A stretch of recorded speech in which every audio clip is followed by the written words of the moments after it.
নমস্কার, welcome to জল ছবি। শব্দের রঙে আঁকা হোক অনুভূতির ছবি। তবে জল ছবির আজকের নিবেদন শুধু শব্দ সর্বস্ব নয়। আজ জল ছবি স্পেশালসের তরফ থেকে আমাদের নিবেদন কাব্য, দ্য পোয়েটিক ভার্স। জল ছবি স্পেশালস হোক না একটু অন্যরকম।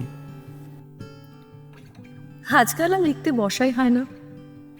লেখা বুঝি আমি ছাড়লো কি জানি, নাকি আর 5টা মানুষের মতো সোকর ল্যাদ করে পরিণত হয়েছে, কে জানে।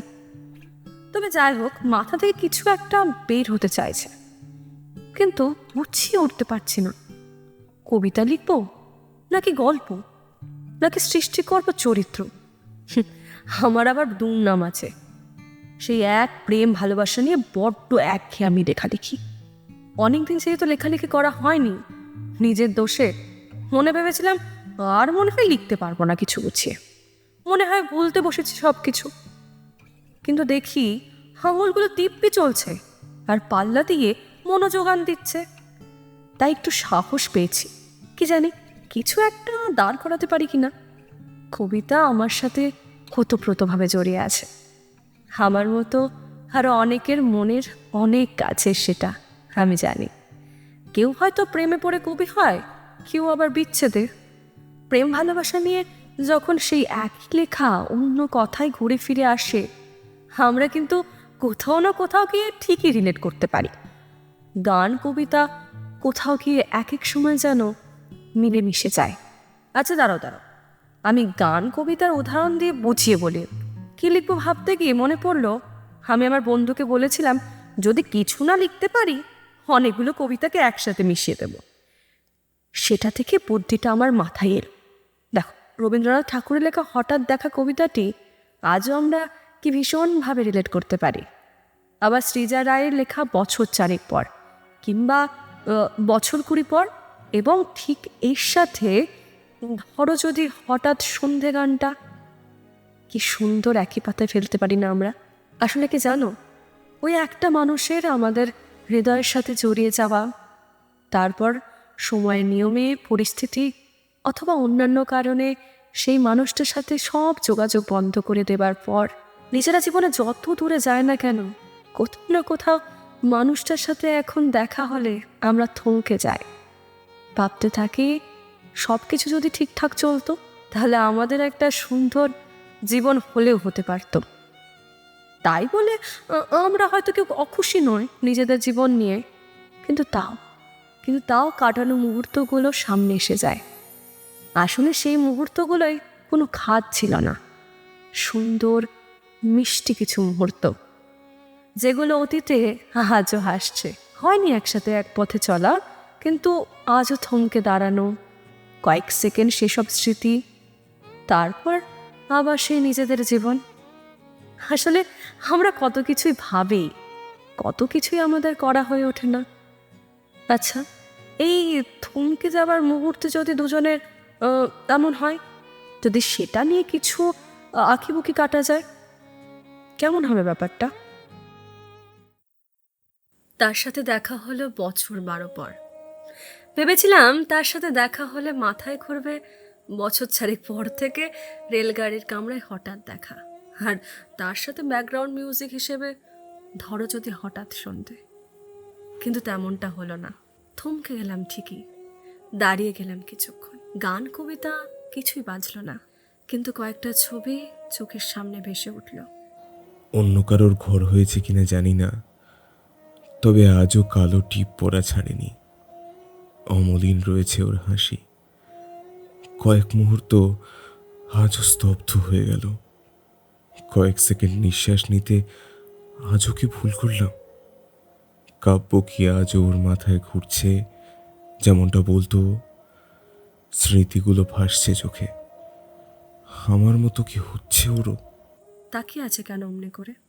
নতুন মানুষ কি নেই আশেপাশে, নাকি আমার মতোই ভাবছে আগের কথা? ভালোই তো আছে মনে হয়। দাড়িটা ঠিক আগের মতোই আছে। বলেছিলাম ওটাতে ওকে মানায় ভালো। আমার মতো আরও কতজনে বলেছে হয়তো। নতুন মানুষটা নিশ্চয়ই আমার থেকেও ভালো। ভালো আছিস কিনা জিজ্ঞেস করলে জবাব দেবে কি? খারাপ নিশ্চয়ই নেই, দেখেই বুঝছি কি জানি ওর মাথা যন্ত্রণাটা আজও জ্বালায় নাকি। ঠান্ডা লাগার ধাত কি এখনো আছে? সাইনাসে বড্ড ভুগত, সেই ছাতা নেয়নি আজও। অভ্যাসটা ছিল না কোনো কালেই। ওই আমার বকুনি খেয়ে। আজ রবীন্দ্রনাথ মনে পড়ে, নাকি আজ সবই শেষের কবিতার মতো শেষ? বৃষ্টিতে ভিজবার বায়না নিশ্চয় কেউ করে না, অকারণে ঠোঁট ফুলিয়ে কাঁদে না কেউ আর। বিরক্তিটা তাই আর বুঝি নেই।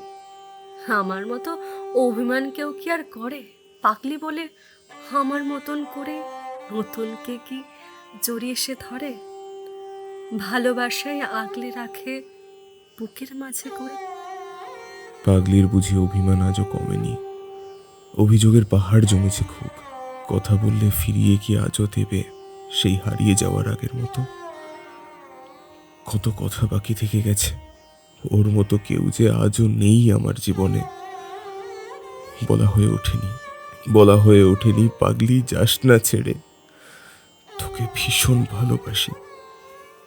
তোর পরে তোর মতো কেউ যে আসেনি। তুই তো আছিস সবটা জুড়ে।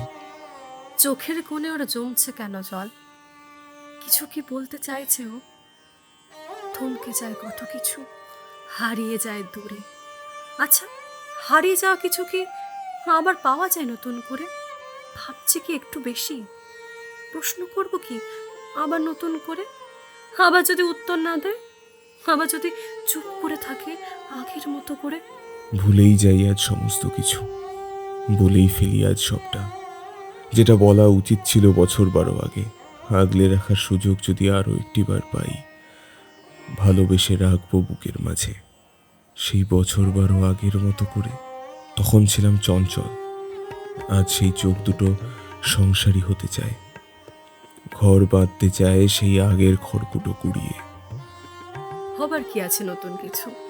খড়কুটো হয়ে উড়ে গেছে বছর 12 আগে। চোখে জল কেন তবে ওর? কিছু বলতে চার অভিপ্রায়? নোনতা বাষ্প জমছে কেন আমার চোখের তলে? তবে কি ও নতুন ঘরে সুখী নয়? মন গড়া সব ভাবছে বুঝি আমি একা বসে? প্রশ্ন এবার করেই ফেলি, যা হবে তাই হোক। দেখা হলো বছর 12 পর। তুমি নিশ্চয়ই অন্য কারোর ঘর। আমার ঘর তো আজও খালি, তোর পরে কেউ তো আর আসেনি। খড়কুটো আজও পড়ে আছে ছড়িয়ে, তোর সাথেই বাঁধতে চেয়েছি। যে ভুল বছর 12 আগে এসেছি করে, আজ তার চাইছি ক্ষমা। আগলে রাখার সময় ছেড়েই দিয়েছিলাম হাত, চুপ করেছিলাম, বলতেই পারিনি ভালোবাসি, প্লিজ থেকে যা।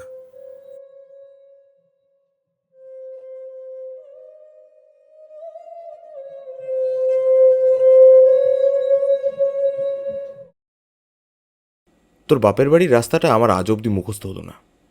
ঢং।